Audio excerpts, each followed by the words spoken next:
Hello friends, आप देख रहे हैं सरकारी जॉब भर्ती और मैं हूं हेमेंद्र साहू। दोस्तों, आज के टॉपिक में बात करने वाले हैं 25 महत्वपूर्ण करंट अफेयर अगस्त 2022 का, जो कि बहुत महत्वपूर्ण है।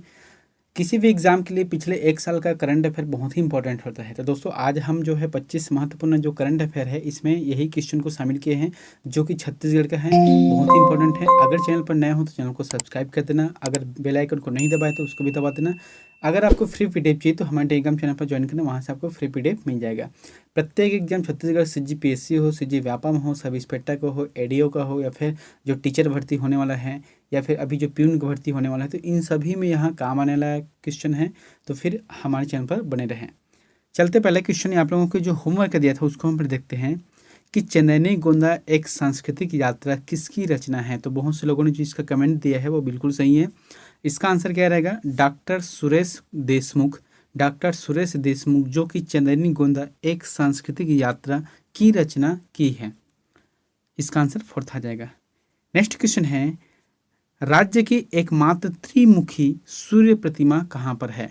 दोस्तों, कई लोगों ने कमेंट किया है कि सर आप जो है ऑप्शन तो बताए थे, लेकिन उसमें थोड़ा सा टाइम देना, क्योंकि हम लोग उसमें अपने हिसाब से ऑप्शन लगाए। तो दोस्तों, एक चीज़ बता देता हूँ, मेरा जो भी वीडियो आता है लगभग 18 मिनट से 20 मिनट या फिर 22 मिनट का लगभग रहता है। ठीक है, अगर आप लोगों को अगर थोड़ा सा 4 सेकंड या 5 सेकंड का टाइम दूंगा तो फिर समय बहुत ज़्यादा हो जाएगा, और जो वीडियो 20 मिनट में बनना चाहिए वो लगभग 35 मिनट में बनेगा। तो आपके लिए भी नुकसान है और मुझे भी थोड़ा सा ज़्यादा लंबा टाइम तक हो जाएगा। इसलिए जो है मैं प्रश्न को 2 बार पढ़ता हूँ, ताकि आप लोगों को समझ आ सके और अपने हिसाब से एक बार तुरंत उसमें टिक लगा लेना। अगर फिर भी नहीं बनता तो वीडियो को थोड़ा पॉज कर लेना, फिर उसके बाद जो है आंसर लगाना, फिर उसको प्ले करना है ना। तो यहाँ पर प्रश्न क्या बोला गया है कि राज्य की एकमात्र त्रिमुखी सूर्य प्रतिमा कहाँ पर है। बहुत इंपॉर्टेंट है त्रिमुखी सूर्य प्रतिमा। इसका आंसर क्या आ जाएगा? बारसूर। बारसूर में स्थित है त्रिमुखी सूर्य प्रतिमा, जो कि राज्य में एकमात्र है। बारसूर जो कि दंतेवाड़ा जिले में स्थित है ना। यहाँ पर जो त्रिमुखी सूर्य प्रतिमा है उसको लगभग जो है एक अंदाजा लगाया है इसमें कि यह जो है 9वीं से 13वीं सदी के आसपास की इसे माना गया है। और इसमें जो है 7 घोड़े के रथ पर सवार प्रतिमा है, जिसे कहा गया है त्रिमुखी सूर्य प्रतिमा। सेकंड क्वेश्चन देखते हैं, देश का पहला किसान स्कूल किस राज्य में खोला गया है। तो देश का यानी कि पूरे देश का एकमात्र किसान स्कूल स्टार्ट करने वाला राज्य कौन सा है? इसका आंसर आ जाएगा छत्तीसगढ़। छत्तीसगढ़ देश का एकमात्र जो है किसान स्कूल खोलने वाला राज्य बन गया है पहला। और यह जो है ग्राम बहराडीह जिला जांजगीर चांपा है ना। ग्राम बहराडीह जो कि जिला जांजगीर चांपा से है। और यहाँ पर अगर पढ़ना है तो इसके लिए योग्यता क्या है? इसके लिए कोई योग्यता नहीं है, चाहे व्यक्ति अनपढ़ हो, चाहे अंगूठा छाप हो, और उससे उस पार यानी कि जो डिग्री, कोई भी डिग्री हो, उस व्यक्ति वहाँ पर जाकर एडमिशन ले सकते हैं, वहाँ पर पढ़ाई कर सकते हैं। और पढ़ाई 18 विषयों पर होगी। कितने विषय पर होगी? 18 विषयों पर यहाँ पर जो है पढ़ाई होगी। और यहाँ पर यानी कि जो पहला किसान स्कूल जो खोलने के लिए जो श्रेय जाता है वह है नवाचारी किसान दीनदयाल यादव के सहयोग से। नेक्स्ट क्वेश्चन है, फोर्टिफाइड चावल वितरण योजना का प्रारंभ छत्तीसगढ़ में कब से किया जा रहा है। तो फोर्टिफाइड चावल वितरण जो योजना है वहाँ छत्तीसगढ़ में कब से किया जा रहा है? इसका आंसर क्या जाएगा? मार्च 2022 से। मार्च 2022 से किया जा रहा है। देखो, ये जो चावल है फोर्टिफाइड चावल, जो सामान्य चावल रहता है उससे थोड़ा सा बड़ा रहता है और मोटा रहता है। ऐसा लगेगा जैसे कि ये प्लास्टिक चावल है, लेकिन यहाँ प्लास्टिक चावल नहीं है, यहाँ पौष्टिक युक्त फोर्टिफाइड चावल है, जो कि बहुत ही स्वादिष्ट रहते हैं, साथ ही जो पोषक तत्व से भरपूर रहता है। इसके बारे में हम लोग थोड़ा सा देख लेते हैं। यहाँ पर मैंने लिख भी दिया है कि पोषण युक्त चावल जिसमें iron, zinc, folic acid, vitamin A, B और B12 जैसे पोषक तत्व इसमें पर्याप्त रूप से पाए जाते हैं। और इसका जो वितरण है, जो इसका विस्तार किया गया है मार्च 2022 में, कहाँ पर किया गया है? 10 आकांक्षी जिले प्लस रायगढ़ और कबीरधाम, यानी कि 12 जिलों पर, छत्तीसगढ़ के 12 जिलों में फोर्टिफाइड चावल का वितरण किया जा रहा है। अब 10 आकांक्षी जिले कौन से हैं? इसमें आप एक चीज़ और नोट कर लेना कि पूरे देश में 115 आकांक्षी जिले हैं, जिसमें छत्तीसगढ़ के 10 आकांक्षी जिले शामिल हैं। 10 आकांक्षी जिले कौन कौन से हैं छत्तीसगढ़ में? एक तो हो गया 7 जिले, कहाँ से? बस्तर संभाग से हो गए हैं। ठीक है, उसके बाद है एक जिले राजनांदगांव का है, एक है महासमुंद का है, और एक है कोरबा। ठीक है, कुल मिलाकर 10 आकांक्षी जिले। उसके बाद जो है रायगढ़ और कबीरधाम, कुल मिलाकर 12 जिले हैं जहां पर फोर्टिफाइड चावल का वितरण मार्च 2022 से किया जा रहा है। नेक्स्ट क्वेश्चन है, वर्तमान में भारत माता वाहिनी संगठन कितने ग्राम पंचायतों में चल रही है? बहुत ही इंपॉर्टेंट क्वेश्चन है। छत्तीसगढ़ में जो एक संगठन है भारत माता वाहिनी, वह कितने ग्राम पंचायतों में चल रही है? ये अभी का रिपोर्ट है। इसका जो आंसर आ जाएगा, सेकंड आ जाएगा 1460। 1460 संगठन है जो कि ग्राम पंचायतों में चल रही है। इसका उद्देश्य क्या है कि शराबबंदी और नशा मुक्ति के खिलाफ यहाँ एक अभियान है, जिसमें हर ब्लॉक में लगभग 2000 से ज़्यादा जो जनसंख्या वाले गांव हैं, वहां पर 10-10 ग्राम पंचायतों का चयन करना है और उसमें 8 सदस्य इसमें शामिल किए जाना है। और 8 में से जो 5 सदस्य है वो महिला का होगा और 3 सदस्य उसमें पुरुष शामिल होंगे। नेक्स्ट क्वेश्चन है दोस्तों, अगर वीडियो आप लोगों को अच्छा लग रहा है, लगता है कि यहाँ इंपॉर्टेंट प्रश्न है, तो फिर प्लीज़ चैनल को सब्सक्राइब कर देना और बेल आइकन को भी जरूर दबा देना। यहाँ पर पांचवा प्रश्न क्या है कि प्रदेश का पहला 4 लेन सुरंग कहाँ पर बनने जा रही है? तो कहाँ पर बनने जा रही है प्रदेश का पहला 4 लेन सुरंग है? इसका आंसर क्या रहेगा? केशकाल की पहाड़ी, जो केशकाल की घाटी है, जो पहाड़ी है, उसमें 4 लेन सुरंग बनने जा रही है ना। इसका विस्तार जो है कांकेर और कोंडागांव, इसका जो विस्तार कहाँ पर है? कांकेर और कोंडागांव के मध्य लगभग 2.5 किलोमीटर है ना, 2.5 किलोमीटर 4 लेन सुरंग होगी। यानी कि जो पहाड़ी है उसके बीचों बीच अंदर से 2.5 किलोमीटर तक इसका सुरंग होगा। और भारत माता जो परियोजना के तहत भारतीय राष्ट्रीय राजमार्ग प्राधिकरण द्वारा यहाँ निर्मित किया जा रहा है। नेक्स्ट क्वेश्चन है, रत्न विज्ञान से संबंधित पाठ्यक्रम का संचालन करने वाली राज्य की पहली विश्वविद्यालय कौन सी है? रत्न विज्ञान क्या है? जैसे कि एक होता है रसायन विज्ञान हो गया है ना, भौतिकी विज्ञान हो गया, उसी तरीके से रत्न विज्ञान से संबंधित या फिर जेम्स एंड ज्वेलरी कोर्स से संबंधित पाठ्यक्रम का संचालन करने वाली राज्य की पहली विश्वविद्यालय कौन सी है? तो इसका आंसर क्या रहेगा? पंडित रविशंकर शुक्ल। पंडित रविशंकर शुक्ल जो रायपुर में है, इसकी जो है स्थापना कब किया गया है ये भी इम्पोर्टेंट है, 1 मई 1964 को, 1 मई 1964 को इसकी स्थापना की गई है। तो फिर इसका जो है संचालन पंडित रविशंकर शुक्ल यूनिवर्सिटी में किया जा रहा है।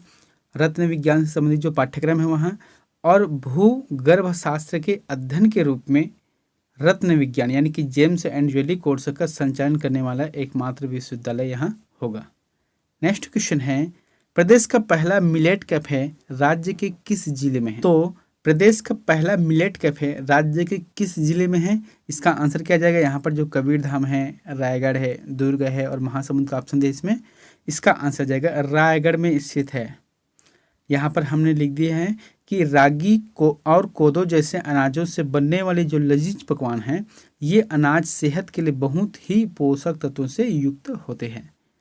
नेक्स्ट क्वेश्चन है, तो 2021-22 में राज्य में कुल कितने धान खरीदी केंद्र बनाया गया था? इसका आंसर जाएगा 2484 केंद्र बनाया गया था, जिसमें से 24.06 लाख पंजीकृत किसान थे छत्तीसगढ़ में, और उसमें से 21.77 लाख ने धान बेचा है। अगर सर्वाधिक बेचने की बात की जाए तो पर राजनांदगांव जिला सर्वाधिक रूप से यहाँ पर धान को उपार्जन किया है, यहाँ पर खरीदी किया है किसानों से, और बीजापुर जो है सबसे कम मात्रा में धान का खरीदी किया गया है। और इसका जो धान का समर्थन मूल्य क्या है? ए ग्रेड धान का है 1960 रुपये है और सामान्य धान का 1940 रुपये है। अगर कितनी खरीदी की बात की जाए तो फिर प्रति एकड़ के हिसाब से 15 क्विंटल किसानों से धान खरीदी की है। नेक्स्ट क्वेश्चन है, छत्तीसगढ़ में पाई जाने वाली कुबरी ममहानी किस अनाज का एक किस्म है? तो छत्तीसगढ़ में जो पाई जाने वाली जो अनाज है, अलग अलग किस्म की अनाज है, उसमें से एक अनाज का नाम है कुबरी ममहानी। तो यह कौन से अनाज का किस्म है? इसका आंसर क्या रहेगा? आंसर आ जाएगा धान। धान का एक प्रकार है। जैसे कि यहाँ पर लिख दिया है कि छत्तीसगढ़ का सबसे प्राचीन धान नावागढ़ जिला बेमेतरा में है ना। यहाँ छत्तीसगढ़ के सबसे प्राचीन धानों में से एक है जो कि नावागढ़ और बेमेतरा के आसपास इससे जो है उगाया जाता है, और यह धान जो है सामान्य से थोड़ा पतला और छोटा होता है। कुबरी ममहानी धान की महक नेपाल तक पहुँच गया है, यानी कि नेपाल में इसका डिमांड है। और जो अन्य धान का जैसे कि किस्म कौन कौन से है? लोकती माझी, रेड राइस, जवा फुल, बादशाह भोग, दुबराज, विष्णु भोग, लुइच, लायचा, श्री कमल, गठुवन इत्यादि जो धान की किस्म है, ये सभी जो है धान की किस्म है। इसके अलावा और है, जैसे कि अभी आजकल बोते हैं किसान है ना, जैसे कि दबंग बो रहे हैं या फिर कुछ सामा मासुरी बो रहे हैं। ये जो है अलग अलग वेराइटी है, यह विदेशी वेराइटी है जिसको संग्रहण करके बनाया जाता है, लेकिन ये जो वेराइटी बताया हूँ यहाँ पर जो अन्य किस्म है वहाँ सभी देसी किस्म हैं। नेक्स्ट क्वेश्चन है, तेंदुपत्ता संग्रहण के मामले में छत्तीसगढ़ पूरे देश में कौन सा स्थान है? बहुत ही इंपॉर्टेंट है। छत्तीसगढ़ यानी कि देखो पूरे भारत देश में जो है तेंदुपत्ता का संग्रहण किया जाता है, उसमें से छत्तीसगढ़ कौन सा स्थान रखता है? इसका आंसर आ जाएगा द्वितीय स्थान रखता है छत्तीसगढ़। कौन कौन से यहाँ पर तेंदुपत्ता को हरा सोना की संज्ञा दी गई है। प्रारंभ जो है इस बार का जो तेंदुपत्ता संग्रहण का कार्य है वहाँ 25 अप्रैल 2022 से प्रारंभ किया गया है, जो कि बस्तर संभाग से प्रारंभ किया गया था। और इसका जो पारिश्रमिक है वहाँ कितना है? 4,000 रुपये प्रति मानक बोरा। 4,000 रुपये प्रति मानक बोरा के हिसाब से इसको खरीदी की जाती है। अब देखो एक मानक बोरा में कितना आता है? 1,000 गड्डी बनता है। 1,000 गड्डी बनता है जिसमें से 50 पत्ते, यानी कि एक गड्डी में 50 पत्ते होते हैं, तो कुल मिलाकर 1,000 गड्डी बनती हैं, जो कुल मिलाकर एक मानक बोरा बनता है ना। तो 2022 में 17,32,440 मानक बोरा संग्रहण किए हैं और सर्वाधिक रूप से अगर बात किया जाए तो फिर बलरामपुर जिला इसमें अव्वल है। नेक्स्ट क्वेश्चन है, आदिवासियों के खिलाफ दर्ज मामले के वापसी के लिए सरकार ने किस समिति का गठन किया है? तो इसका आंसर क्या रहेगा? ए के पटनायक समिति के रूप में इसका गठन किया गया है। इसके बारे में हम थोड़ा देख लेते हैं कि मार्च 2019 को गृह विभाग द्वारा इसका गठन किया गया था। कब किया गया था? मार्च 2019 को गठन किया गया था, जिसमें फर्जी नक्सल मुठभेड़ और शराब बनाने जैसे अपराध में वर्षों से जेल में बंद है उसके खिलाफ केस को वापसी लेना है ना। जैसे कि कोई फर्जी नक्सली मुठभेड़ हो गया, उसमें ग्रामीणों को अंदर डाल दिया गया, या फिर शराब बनाने के लिए, इस तरीके से जो भी अपराध है उसमें जो वर्षों से जेल में थे उन लोगों को बाहर निकालने के लिए ए के पटनायक समिति का गठन किया गया है। नेक्स्ट क्वेश्चन है, राज्य में वर्तमान में कितने स्ट्रोटर्फ हॉकी मैदान हैं? तो राज्य में वर्तमान समय में कितने स्ट्रोटर्फ हॉकी मैदान हैं? इसका आंसर क्या आ जाएगा? 5 आ जाएगा, है ना। इसका अर्थ क्या होता है? स्ट्रोटर्फ मतलब मैदान में लगाया जाने वाला स्पेशल घास जो चोट से बचाता है। जैसे कि घास लगा रहते हैं, है ना, तो थोड़ा सा अलग घास रहते हैं जो कि गद्दा जैसे रहते हैं और इसमें गिरने से लगता भी नहीं है। तो भिलाई की जयंती स्टेडियम अंतर्राष्ट्रीय स्तर हॉकी मैदान के लिए प्रस्तावित है। अब जब प्रस्तावित हो गए तो कुल मिलाकर छत्तीसगढ़ में 5 जो है ऐसे मैदान हो गए हैं जो अंतर्राष्ट्रीय स्तर के हैं और साथ ही स्ट्रोटर्फ हैं। इसके साथ ही जैसे कि रायपुर में कितने हैं? 2 है, साइंस कॉलेज में 2 है, एक बिलासपुर में है, एक राजनांदगांव में है, और अभी जो है जयंती स्टेडियम जो कि भिलाई में है।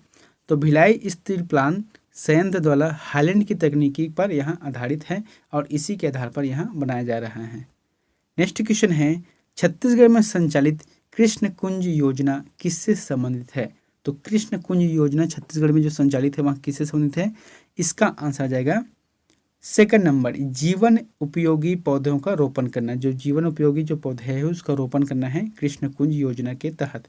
कृष्ण जन्माष्टमी 19 अगस्त 2022 से प्रारंभ होगा, जिसमें भगवान कृष्ण के नाम पर बगीचा का निर्माण होगा, जो कि धार्मिक और सांस्कृतिक महत्व के पौधे जैसे कि बरगद हो गया, नीम है, कदम है और पीपल, ये चारों पौधे को लगाना है। नंदनवन में सर्वाधिक रूप से देखो इसमें क्या है, जो 14 नगर निगम है ना, और जो बाकी नगर पंचायत है, नगर पालिका है, तो इन सभी जगह पर इन चारों पेड़ का वृक्षारोपण किया जाएगा। लगभग सभी जगह पर 1-1 एकड़ के लिए जगह आवंटित किया गया है, जिसमें से अगर सबसे बड़े एरिया की बात किया जाए तो फिर नंदनवन रायपुर में सबसे बड़ा यानी कि 2.5 एकड़ में यहाँ बनेगा और बाकी जगहों पर 1-1 एकड़ में यहाँ बनेगा। नेक्स्ट क्वेश्चन है, विश्व का सबसे बड़ा भगवान झूलेलाल की प्रतिमा कहाँ पर लगी हुई है? तो भगवान झूलेलाल की प्रतिमा जो है विश्व में सबसे बड़ी प्रतिमा कहाँ पर लगी गई है? इसका आंसर आ जाएगा छत्तीसगढ़ में लगी है। और यहाँ जो है न्यू राजेंद्र नगर रायपुर में स्थापित है, जो कि लगभग 56 फीट की ऊंचाई पर है। जो मूर्ति है वहाँ 56 फीट की है और सिंधी समाज की प्रमुख देवता है। और सिंधी नववर्ष के रूप में चेड्डी चंड उत्सव मनाया जाता है और वरुण देवता का अवतार मानते हैं किसे? झूलेलाल को। नेक्स्ट क्वेश्चन है, मानक छत्तीसगढ़ी व्याकरण और छत्तीसगढ़ी शब्दकोश के लिए कितने सदस्यों का एक टीम राज्य सरकार ने गठित किया गया है? यानी कि छत्तीसगढ़ के जितने भी शब्द हैं, चाहे वहाँ देहात से हो, चाहे बीच जो आदिवासी क्षेत्र से हो, तो उसके जो शब्द बनते हैं, हालांकि जैसे कि कई ऐसे शब्द होते हैं जिसका नाम अलग अलग रहते हैं ना, तो उसको संग्रहण करने के लिए छत्तीसगढ़ सरकार ने एक टीम बनाई है। तो कितने लोगों की टीम बनाई गई है, इसका आंसर जाएगा 11 सदस्यों की टीम बनाई गई है। छत्तीसगढ़ शासन सांस्कृतिक विभाग के अंतर्गत जैसे गठित टीम प्रचलित शब्दों के मानकीकरण का कार्य करेगी। किसी शब्द का सर्वाधिक स्थान पर प्रचलन के आधार पर उसके मानक शब्दों का चयन भी यहाँ करेगी।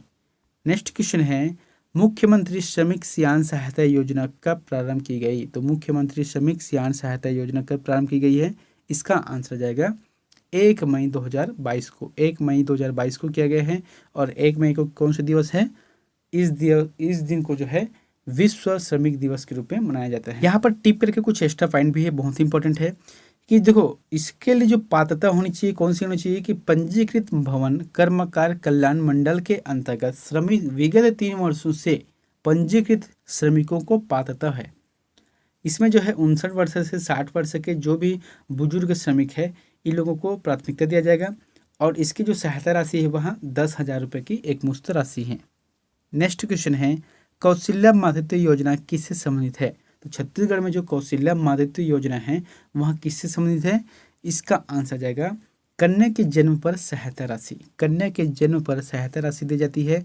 और यह जो योजना है वहाँ 7 मार्च 2022 को प्रारंभ किया गया है रायपुर के BTI ग्राउंड से। द्वितीय कन्या के जन्म पर हितग्राही को 5,000 रुपये की जो राशि है वहाँ एक मुश्त दी जाती है जो महिला हितग्राही है उसे।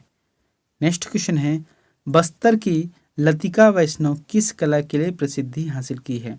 तो बस्तर की जो लतिका वैष्णव है वहाँ किस कला के लिए प्रसिद्धि हासिल की है, इसका आंसर जाएगा लोक भित्ति चित्रकार। लोक भित्ति जो चित्रकार है इसके लिए प्रसिद्धि हासिल की है लतिका वैष्णव। बस्तर की लोक जीवन को रंगों के माध्यम से प्रस्तुत किया है। और इन्होंने अभी तक जो वर्तमान में 100 से अधिक जो पुस्तक छपे हैं उसके जो मुख्य पृष्ठ है उसमें अपना लोक भित्ति चित्रकार का जो है कला का उदाहरण इसमें दे चुकी है, इन्होंने बनाया भी है। नेक्स्ट क्वेश्चन है, पक्षी महोत्सव 2021 का आयोजन कहाँ पर किया गया था। तो इसका आंसर क्या रहेगा, जैसे कि पक्षी महोत्सव 2021 का आयोजन है वहाँ, इसका आंसर जाएगा बेमेतरा में किया गया है। यहाँ पर टिप करके एक्स्ट्रा विधि कहते हैं कि हमर चिड़ई हमर चिन्हारी के अंतर्गत गिद्धौवा परिषद में पक्षी महोत्सव का आयोजन 2021 में किया गया था। 31 जनवरी से लेकर 2 फरवरी 2021 तक यहाँ चला है और जो कि प्रदेश का पहला पक्षी महोत्सव है। नेक्स्ट क्वेश्चन है, छत्तीसगढ़ में जैव विविधता पार्क कहाँ पर स्थापित किया जाएगा। तो जैव विविधता पार्क कहाँ पर स्थापित किया जाएगा छत्तीसगढ़ में, इसका आंसर क्या रहेगा, मैनपाट सरगुजा में किया जाएगा। और इसके लिए कुछ एक्स्ट्रा है कि रोपाखार जंगल में लगभग 160 हेक्टेयर में जैव विविधता पार्क स्थापित होगा। 160 हेक्टेयर में कहाँ पर, रोपाखार जंगल में। नेक्स्ट क्वेश्चन है, देश में बांस धारित क्षेत्र के क्रम में छत्तीसगढ़ का कौन सा स्थान है। यानी कि बांस धारित क्षेत्र के क्रम में छत्तीसगढ़ का कौन सा स्थान है पूरे देश में, इसका आंसर जाएगा 6वां स्थान है ना, 6वां स्थान पर है। और यहाँ 10,467 वर्ग किलोमीटर के क्षेत्र में फैला हुआ है। प्रथम स्थान पर अगर बात की जाए तो फिर मध्य प्रदेश आएगा, द्वितीय स्थान पर है अरुणाचल प्रदेश आएगा। छत्तीसगढ़ में ज़्यादातर जो बांस है वहाँ लाठी बांस आधारित है, यानी कि जो लाठी बांस है वहाँ सर्वाधिक रूप में पाई जाती हैं। नेक्स्ट क्वेश्चन है, छत्तीसगढ़ के बासी पुस्तक या पत्रिका के लेखक कौन है। एक रचना है ना छत्तीसगढ़ के बासी, इसके लेखक कौन है। तो यहाँ पर जो ऑप्शन दिए गए हैं दशरथ लाल निषाद, सूर्य प्रकाश रेड्डी, संदीप ठाकुर, इंद्र कुमार देवगन, इन चारों में से आंसर क्या रहेगा, इसका आंसर जाएगा दशरथ लाल निषाद। इसको जो है डॉक्टर दशरथ लाल निषाद भी कहा जाता है, जिन्होंने छत्तीसगढ़ के बासी के बारे में लिखा है। अब यहाँ पर इम्पोर्टेंट क्या है कि 1 मई 2022 को छत्तीसगढ़ में बासी खाने की परंपरा चालू की गई है। हालांकि देखो छत्तीसगढ़ में जो बासी खाने की जो परंपरा है वहाँ अपने पूर्वजों से है, लेकिन यहाँ थोड़ा सा लुप्त हो गया था। लेकिन इस बार जो है 1 मई 2022 को छत्तीसगढ़ में सरकार ने, यानी कि भूपेश बघेल की सरकार ने बासी खाने की जो परंपरा है उसे पुनः स्टार्ट किया है ना, पुनः प्रारंभ किया इसे। और लोगों को 1 मई जो कि विश्व मजदूर दिवस के रूप में मनाया जाता है उस दिन को बासी खाने के लिए प्रेरित भी किया है। नेक्स्ट क्वेश्चन है, देश के 14वें क्रम के उपराष्ट्रपति कौन बने हैं। तो देश के जो 14वें क्रम के उपराष्ट्रपति कौन बने हैं, इसका आंसर जाएगा जगदीप धनखड़ बने हैं, जो कि NDA के प्रत्याशी थे और इन्होंने जो है विजय हासिल किए हैं। और कांग्रेस के उम्मीदवार कौन थे, मार्गरेट अल्वा को इन्होंने हराया है। और इससे पहले जो है जगदीप धनखड़ पश्चिम बंगाल के राज्यपाल के रूप में थे। नेक्स्ट क्वेश्चन है, राज्य में वर्तमान स्थिति में सरकार द्वारा कितने वन अधिकार पत्र बांटे गए हैं? तो राज्य सरकार द्वारा जो है अभी वर्तमान की स्थिति में कितने वन अधिकार पत्र बांटे गए हैं? इसका आंसर क्या जाएगा? इसका आंसर जाएगा थर्ड नंबर रहेगा, है ना, जो 5 लाख वन अधिकार पत्र बांटे गए हैं। वन अधिकार अधिनियम 2006 में के प्रदेश में क्रियान्वयन की समीक्षा की गई। अभी जो मुख्यमंत्री द्वारा बताया गया है कि लगभग 4.54 लाख व्यक्तिगत है और लगभग 45,000 से अधिक सामुदायिक पत्र वितरित किया गया है। कुल मिलाकर लगभग देखा जाए तो फिर 5 लाख के अधिक है। नेक्स्ट क्वेश्चन है दोस्तों, यहाँ क्वेश्चन आप लोगों के लिए होमवर्क है, तो इसका आंसर प्लीज़ कमेंट बॉक्स पर जाकर जरूर बताएं। आप लोगों के लिए प्रश्न है कि प्रदेश का पहला जिला जहाँ की पुलिस थानों व चौकियों में कामकाज की शुरुआत राजकीय गीत से की जाती है। तो फिर कौन सा प्रदेश का पहला जिला है जहाँ आपके जो पुलिस थाने हैं और खासकर से जो चौकियों में, पुलिस थाना और चौकियों में जो भी कामकाज की शुरुआत करना है, जिस दिन की शुरुआत है वहाँ राजकीय गीत से की जाती है? तो दोस्तों यहाँ पर जो प्रश्न पूछा गया है, यहाँ पर ऑप्शन क्या है कि रायगढ़, कोरबा और दुर्ग कोरिया है। इन चारों में से जो भी ऑप्शन आपको सही लगता है तो प्लीज़ हमें कमेंट बॉक्स पर जाकर जरूर बताएं। और दोस्तों वीडियो अगर अच्छा लगा तो चैनल को सब्सक्राइब कर देना। फ्री PDF चाहिए तो टेलीग्राम चैनल पर ज्वाइन करना, वहाँ से आपको मिल जाएगा। मिलते हैं नेक्स्ट वीडियो में एक नई जानकारी के साथ। Thank you.